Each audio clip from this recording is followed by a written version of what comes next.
This is Democracy Watch. Mark, we have major news as it relates to gerrymandering, redrawing maps, which you and I have been covering ad nauseum here. That news comes in North Carolina. Can you explain what just happened in federal court? Yeah, so the court in North Carolina hearing the challenge to the new map ruled to uphold the new map on the basis of the 2026 cycle. So though the case can continue out in the future, for 2026, we are going to have the redrawn maps, which is really disappointing. Look, all I can tell you is that we fought hard, and I've said this to you before, Brian, I've said this to your audience.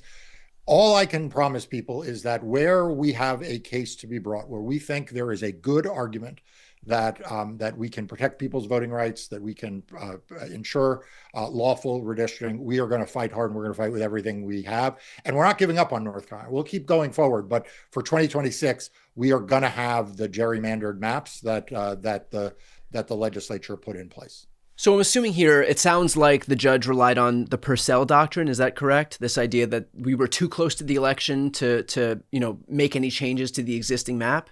So there's a few things. The judge, I think, was not convinced that based on the abbreviated record that we were able to make, in the short time period, that we had proven that this was an unconstitutional racial gerrymander. I think Purcell obviously is always lurking in this, as is the fact that the Supreme Court, frankly, let's just be honest, is sitting on a major case. Now, the judge didn't cite that, just to be clear, but I think, all of these cases right now are everyone's precarious. got one eye on the page in front of Right. them and one eye on what the U.S. Supreme Court may say in that Louisiana case that we're all waiting on.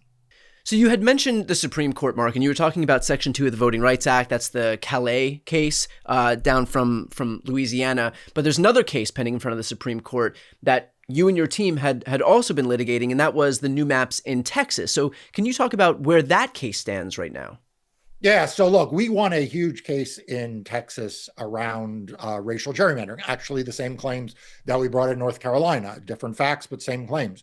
And the state of Texas ran to the U.S. Supreme Court. That is fully briefed. We are at this point awaiting a decision from the Supreme Court. And, look, if we win that, that could, in theory, open up avenues in other states, perhaps even on an outside chance in North Carolina, though I wouldn't count on that in North Carolina.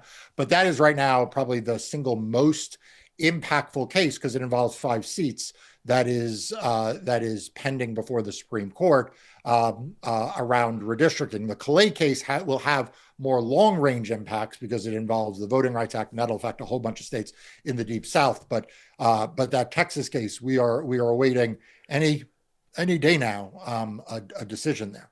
And of course, we'll bring that to you as soon as we have any updates. And to that end, for those who are looking to support the invaluable work that Mark is doing, not just in the media space where his voice could not be more important, but also in the courts where he's arguing these cases, his firm is bringing these cases. A small step that we can all take to show some support for that work is to sign up for Democracy Docket. So I'm going to put that link right here on the screen and also in the post description of this video. If you are not yet signed up, please go ahead and sign up. And I got to tell you, it's been hard to focus. I've got a Supreme Court argument on December 9th in a campaign finance election case. And it's been hard to stay focused, though I have to, because you have the Calais case in the Supreme Court.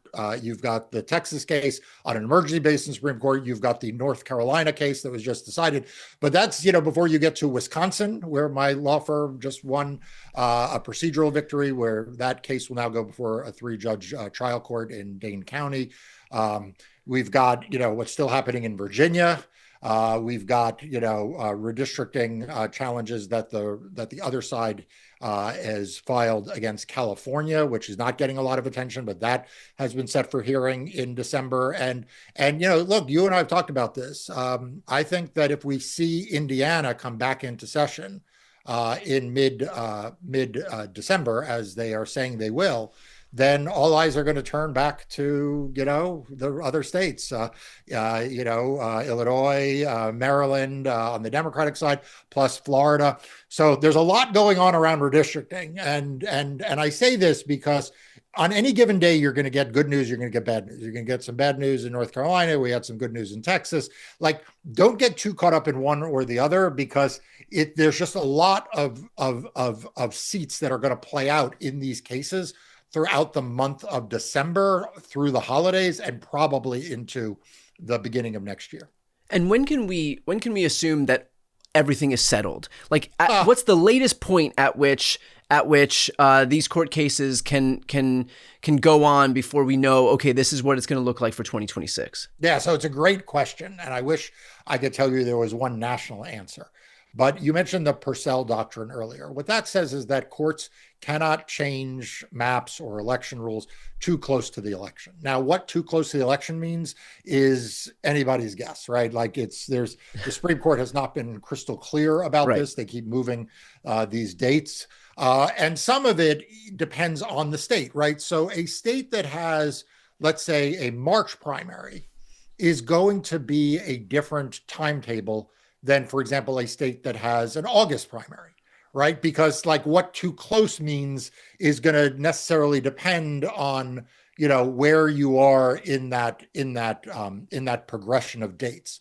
So I think it's fair to say that once we get into the full swing of the spring, then it's probably too late everywhere, right? Because for redistricting, not for voting cases, but for redistricting, because primaries, the latest primaries you're going to have are going to really be, the very latest they could be is August, but most states have their primaries in, May, June, July at the latest. And so, that's going to be where you have to start counting back from. What's interesting, Brian, is in the Calais case specifically, a lot of us said this was argued, re-argued, and rehearing early in the term, and we could get a decision in January, and that would leave time for Republicans to be involved in mischief if it goes against us. On the other hand, however, these important cases are oftentimes decided in June, and the difference between January and June could be a world of difference. You had mentioned Indiana, and the reality is that we are in the midst of watching the Trump administration pressure Indiana Republicans into reopening this special legislative session so that they can yet again consider redrawing their maps. That effort had failed this past month, but the administration, J.D. Vance, continues to put a lot of pressure on these Indiana Republicans. There was a moment on Thanksgiving Day that I want to get your reaction to.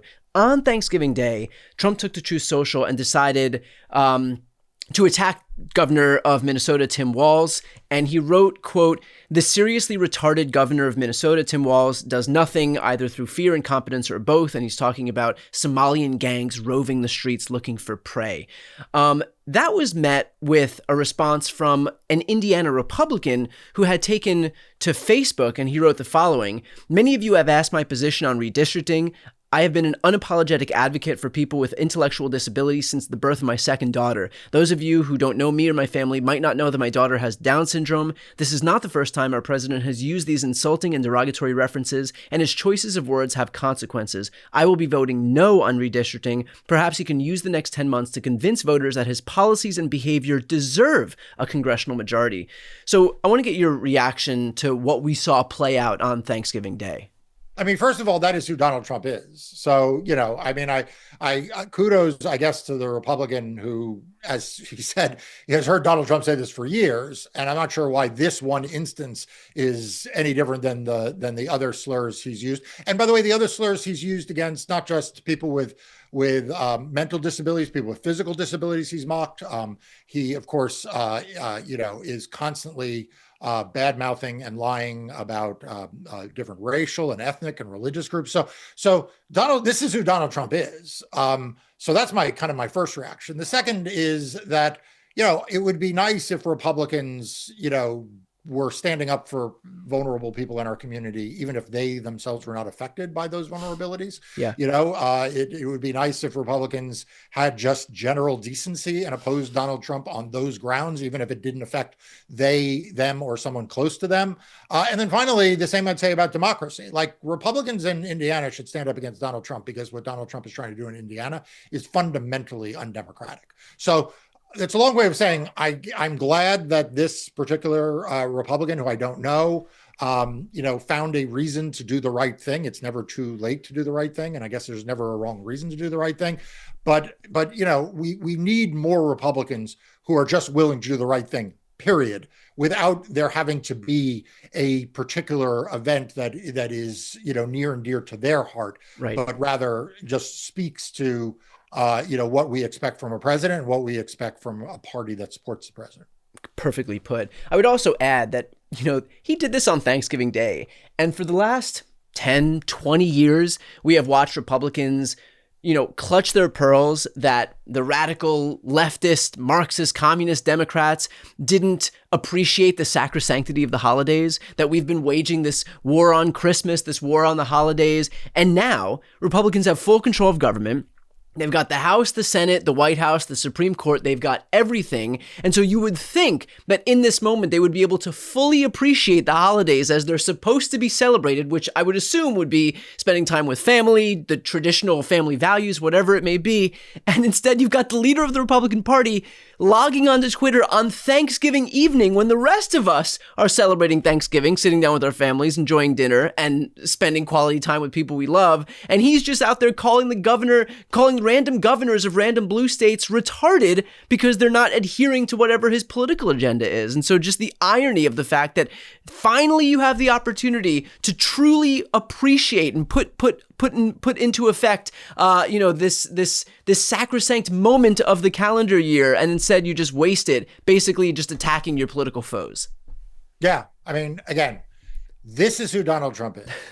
There is no one in the Republican Party who does not know that Donald Trump is the kind of person that on Thanksgiving makes slurs. Yeah. He's the kind of person who says at a funeral that he does not wish well of his enemies.